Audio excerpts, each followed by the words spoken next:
a sort of non-white perspective, and then I remember that book, and slightly to my surprise, I found that the rights were actually available. Victor Headley got involved from the start, reading first drafts, insisting on authenticity. In 2016, the actor Idris Elba came on board as director. When I was a boy, my brother would always ask me, which way you gonna go? Will you go the righteous, or will you go the down? Now, as of this weekend, it's finally out in the cinemas. So what does Victor Headley make of it? He has seen it, and he thinks that Idris Elba's done a great job with the film, especially after so many years of having written it. To see the story be brought to life in that way is surreal. We had a premiere of the film in the UK, and Victor came to that, and you could tell he was enjoying that, but he wasn't someone who was shoving himself to the front of the crowd, should we say. He certainly said to both me and to Idris, actually, that it had done justice to his work. But he did give the producers something of a scare. He got up halfway through to go to the bathroom, and I just remember sort of seeing him wandering around after he'd gone, and they mentioned afterwards that they thought he'd just walked out halfway through, which, you know, if he didn't like it, is probably what he would have done. He probably would have walked out if he didn't like it, but he actually did. He came back a couple of minutes later and sat back down and watched the rest. True to nature, now that it's out, Victor Headley has gone to ground, keen to stay out of the spotlight. He's running.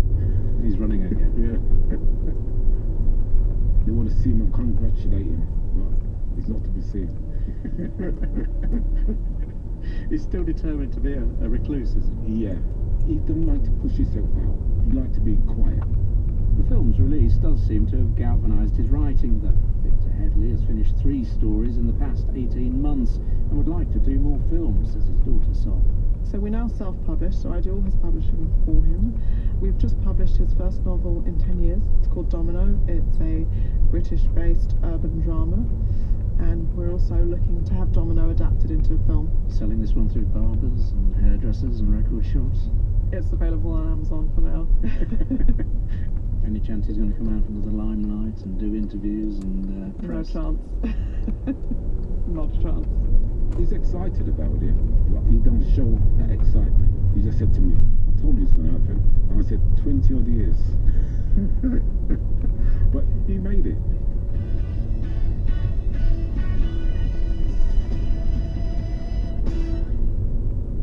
Profile was presented by Mark Coles. The producer was Smita Patel. Fact or fiction? As an old pro of the writing game, I don't recognise the distinction. A new work from Jan Morris. It's all in the mind. For centuries, it was absolutely true that the Earth was flat. Diary of My Thoughts. My Norwegian cat Ibsen and I are in love with each other. We already enjoy a very civil union, but we feel we would like to have the relationship given formal divine blessing. Janet Suzman reads In My Mind. Your destination, BBC Radio 4. This Monday to Friday morning at 9:45. Now radio 4, it's time for Saturday Review with Tom Sutcliffe. Hello. Historic conflict tends to be recounted in collective terms.